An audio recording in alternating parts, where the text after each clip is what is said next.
उज्जैन का महाकालेश्वर मंदिर देश भर में ये इकलौता ऐसा शिव जी का मंदिर है जब भगवान शिव की 6 बार आरती होती है।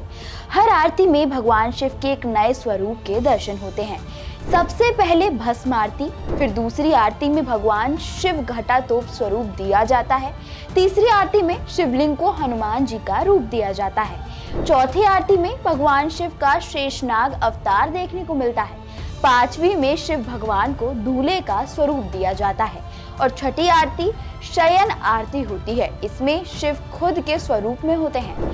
सूर्योदय से पहले जब शहर अभी गहरी नींद में डूबा होता है, मंदिर के गर्भगृह में एक विशेष आरती शुरू होती है, भस्म आरती। पर क्या आप कभी सोच सकते हैं कि एक आरती में ऐसा क्या है जो लोगों को रात के अंधेरे में घरों से खींचकर मंदिर ले आती है, या फिर वो कौन सा रहस्य है जिसके कारण महिलाओं को यहाँ घूंघट करना पड़ता है। मित्रों, भस्म आरती की परंपरा सदियों पुरानी है। कहा जाता है कि यह आरती तंत्र साधना का एक हिस्सा है जिसमें भगवान शिव को उनके उग्र रूप में प्रसन्न किया जाता है।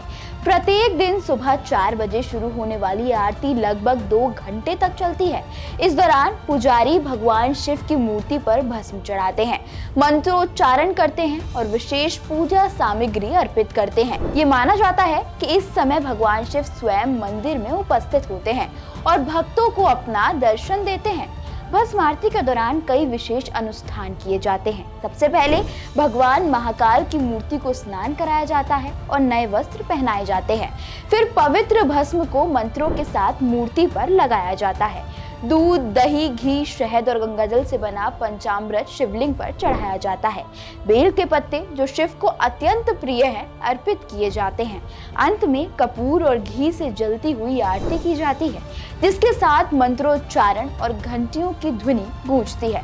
पर अब आते हैं उसी सवाल पर कि वो कौन सा रहस्य है जिसके कारण महिलाओं को यहाँ घूंघट करना पड़ता है।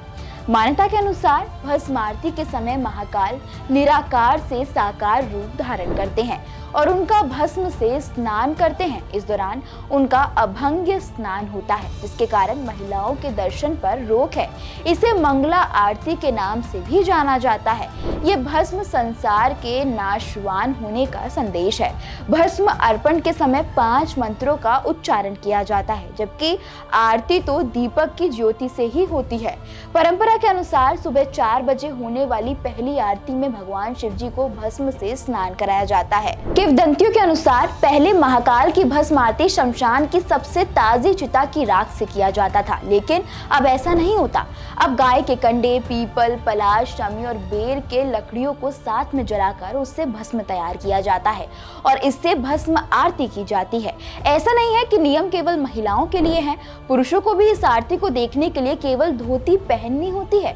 वह भी साफ, स्वच्छ और सूती होनी चाहिए। पुरुष इस आरती को केवल देख सकते हैं और करने का अधिकार केवल यहाँ के पुजारियों को होता है। कुछ लोग इस प्रथा को मात्र एक रूढ़िवादी परंपरा मानते हैं, लेकिन इसके पीछे का वैज्ञानिक तर्क भी दिलचस्प है। प्राचीन काल में जब भस्म आरती के लिए विशेष प्रकार के तेल और सामग्री का उपयोग किया जाता था, उनसे निकलने वाला धुआं आंखों के लिए हानिकारक हो सकता था।